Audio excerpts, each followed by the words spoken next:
Hi అండి. నేను మీ సీత. ఏంటండి బాబు! ఈ ఎండలు ఎంత ఎక్కువగా ఉన్నాయో.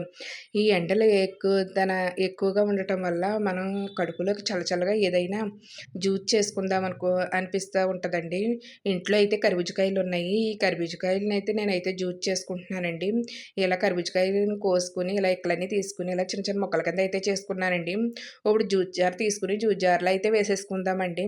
ఇలా 3 స్పూన్‌లయితే పంచదారను వేసుకున్నాను. ఒక గ్లాస్‌తో పాలను వేసుకున్నానండి. కొన్ని ఐస్ ముక్కలను వేసుకొని బాగా ఆడేసానండి జ్యూస్‌ని. ఇలా ఆడేసిన జ్యూస్‌నయితే ఒక ప్లేటు తీసుకొని అందులో ఒక గాజు పెట్టుకొనండి వేసుకుంటున్నాను ఈ జ్యూస్ అయితే కర్బూజా జ్యూసు.